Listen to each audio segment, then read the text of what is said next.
Hi, my name is Tanya and welcome to my small backyard vegetable garden here in central Victoria. I have been sowing some seeds and using these plastic tubs and placing them on top of my gas hot water to get them to germinate. So far so good, so I'm pretty happy about that. I will run into trouble when there is no room left and things aren't growing as fast, so I can keep sowing, but hopefully the weather will warm up by then.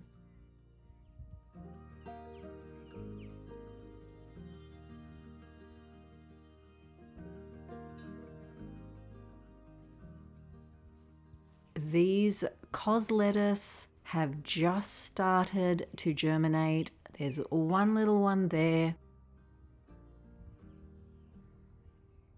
And a few others that are just poking through the soil, like this one. So I've got some mushroom compost here, and I'm just going to put a little bit of top dress on because this soil was previously in my dahlia pots. I added a bag of cow manure to it and coming back to do a bit of top dress now that the seeds are germinating.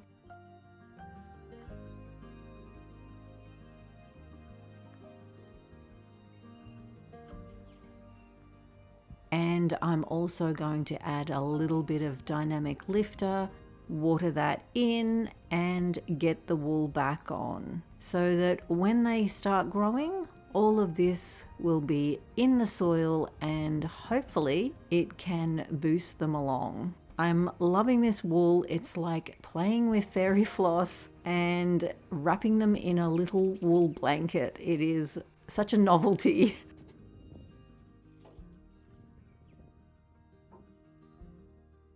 Anyway, I'm going to push on and get this mushroom compost put out around the perennials here, a bit of a top dress, and I'm going to put out some dynamic lifter.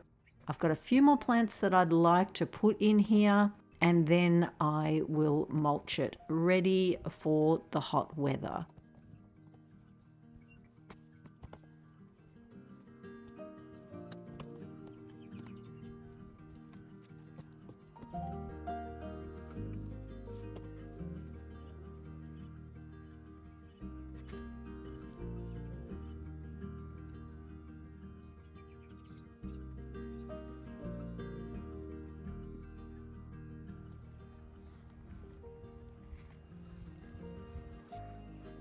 Now, speaking of more plants, I have been online at Seedscape and ordered some perennial seeds, those peach double hollyhocks. They were 2 for the price of 1.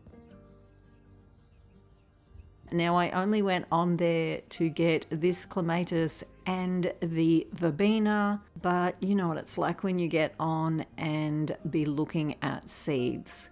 So I have some here, some of these geraniums I absolutely love, so keen to try and grow them from seed. That will be coming up. I'll get some of those in and just see how I go. I really want to get some of the clematis in.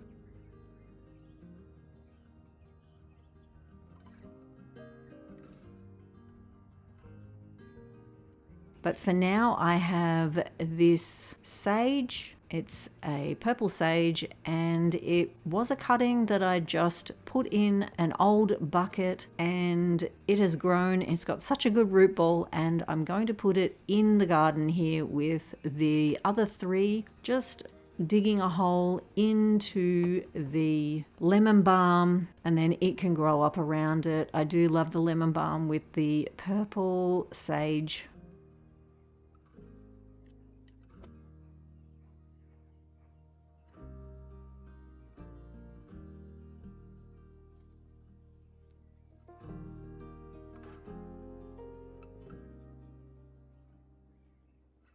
And over this other side, I have another pineapple sage that I dug up out of the perennial bed and I had planned to put it somewhere else, but I think I'm going to squeeze it in behind here so that I have a big sort of fill-in spot of the sage.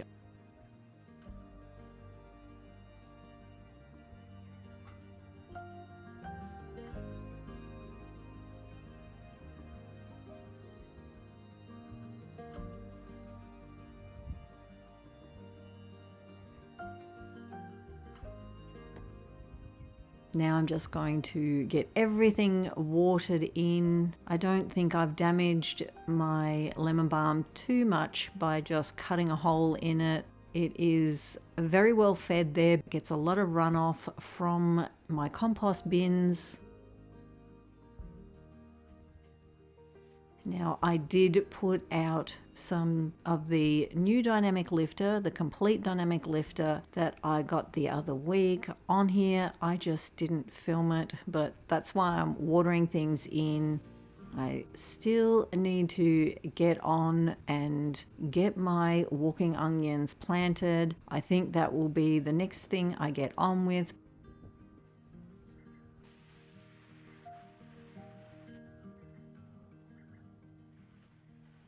But look at this asparagus. I am very happy to see most of the crowns are producing, and also new purple crowns that I bought just a month ago or so. The bedding dahlias, there's one little shoot. Now I need to be careful with snails, so I'll need to do a bit more top dress and work out some snail protection for them. These are the red pak choi. They've sort of put out little shoots. I'm not sure if anything's going to come of it, but I am enjoying some of the leaves. And this green pak choi is looking so beautiful coming up through all the cane. The yellow flowers are just a beautiful little pop of color.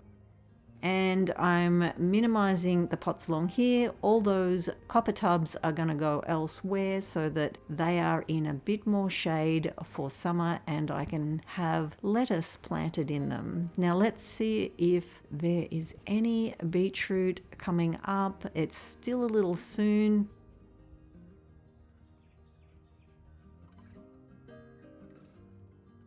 But this radicchio is taking off, and my 50-cent markdown purple sprouting broccolis are producing, which is wonderful, and I'm hoping that these mini cauliflowers take off also.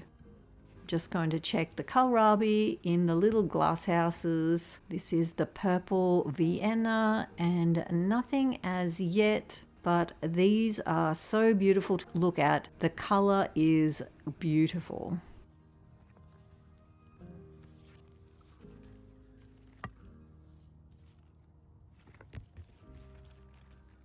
The little rainbow chard that I put in so tiny are now starting to take off. The soil is warming up, and plus with the jars over them is moving them along. This celery has been beautiful. I just bought a punnet from Bunnings, tender crisp. I just break it off the sides. It's been a very good investment for $4.90.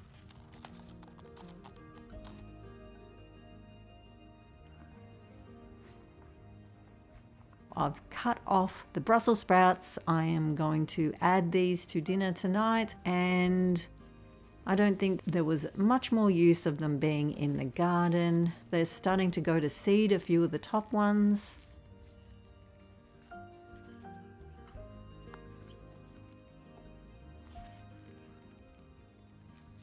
And the rhubarb is shooting. These are the two that I shifted from down the other end, and they are looking beautiful. And then I have the 4 markdown red dragon crowns that I got, and all of those are shooting as well.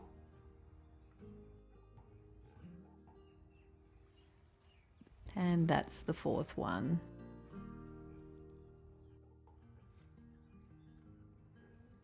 The giant Russian rhubarb has settled in, and the red vein sorrel has not had a problem. I think it grows a bit weedy anyway.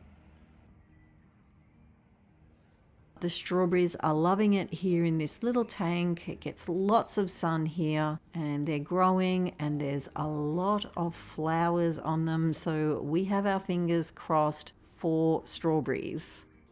Now, because I chopped out the Brussels sprouts, I threw on a bag of cow manure and topped it with some wool. I'm trying to get ready so that these beds, even though they've got things in it, there will be parts of it ready to go for tomato season. This purple sprouting broccoli is producing really well. And I got the wool on this bed here that I had fully top dressed, and the spinach is absolutely loving it. I moved a few things around here.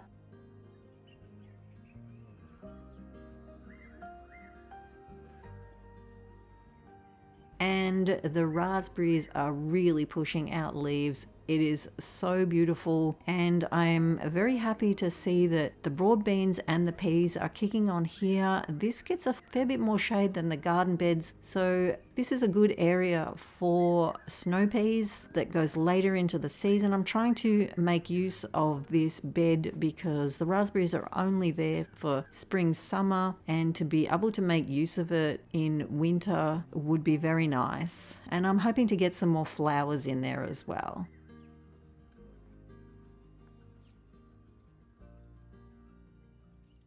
Found these salvias at Bunnings, and this is the one that I took the cuttings off previously. And I put the last 3 marigolds in this bucket that had the sage in it.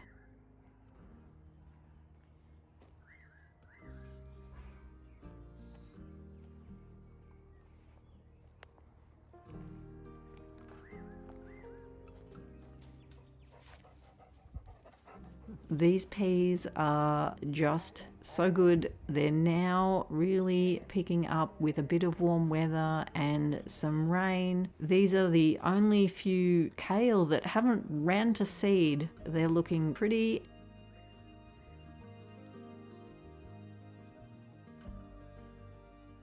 And the broad beans here. This purple one has gone to seed. But we'll see if Hunter wants a snow pea.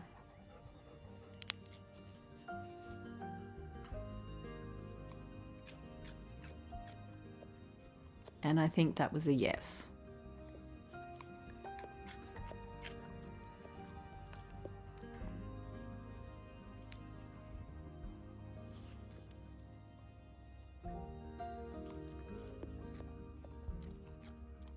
And I had been wondering why some of the peas had been pulled off the wire, and I think that explains exactly what had happened. He is just as keen for them as me. It's kind of nice to come out here in the morning or in the afternoon and graze our way through the snow peas or the sugar snap peas. And this is just a little cheeky.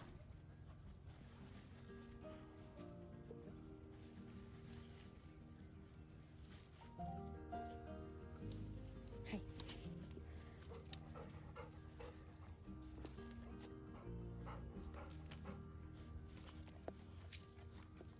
Hop off the gun. Hop off.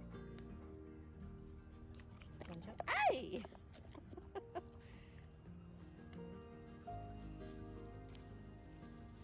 Now I'm under pressure to find more, but he is not happy with that. He is going to help himself, chewing on any pea that he can get to. I mean, it's hard to be mad with him when he wants to eat his veggies.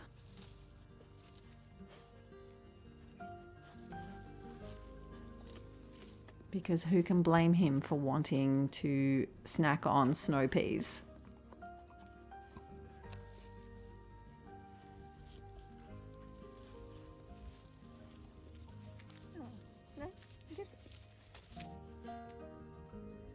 Gentle. Gentle. And now this is the sumo strawberry that I got from Diggers back at the start of winter, and this is the echinacea that I had bought last summer, I think it was, and I had it planted in the garden, and before I did all the work I dug it up and put it in the pot hoping that it would reshoot.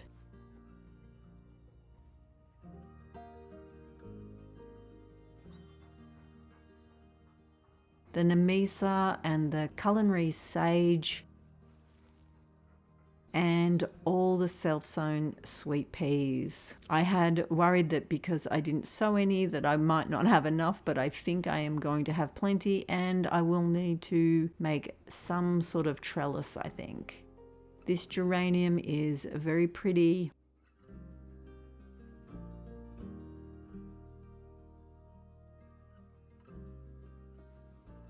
Now I'm going to get this blueberry potted up. It's been sitting here waiting to get done, and I want to make sure I get onto it. I got the pot all ready. I don't know if it'll stay here, but it will stay here for now.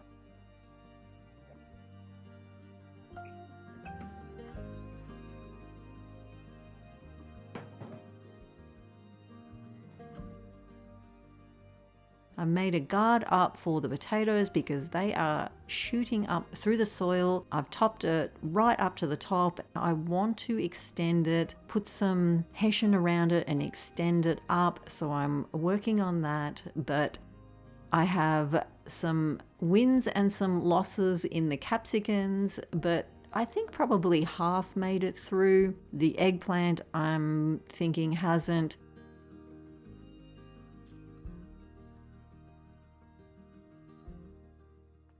That is one of the Anaheim chilies, and that is the bell pepper. I've lost one of those. These royal blue potatoes haven't come up through the soil yet, but they are a couple of weeks behind the imperial blue down the other end.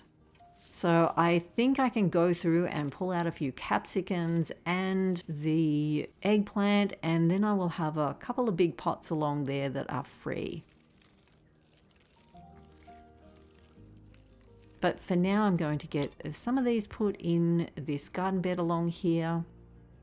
I am probably putting too many of these perennial plants in here, but it's hard to judge before the leaves are out as to how much you're going to see of them. So, I mean, everything can be shifted, so I'm just putting things in there that I would like. When things grow, if they're too close or overshadowed by the apple trees for a while, then I can always shift them. That is the joy of perennials and just moving them wherever you want to go, dividing and spreading them around.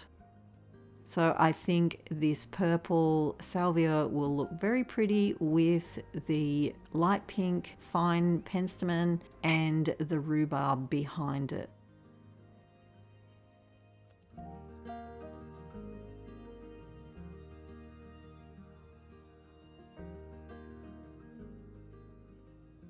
And I've got one left, so I'm going to put that in a pot, and I'm going to pick the asparagus. I'm going to add to the Brussels sprouts, and they can be for dinner tonight. I am looking forward to asparagus season. They are one of my favorite snacks out in the garden, and I'm very happy to have even been able to pick any Brussels sprouts and to be able to clean these off the stems and enjoy them tonight for dinner is very much a treat that I'm looking forward to. I will be planning my Brussels sprout planting come January, and I think if I'm going to grow my own seeds, I need to be thinking about it before then.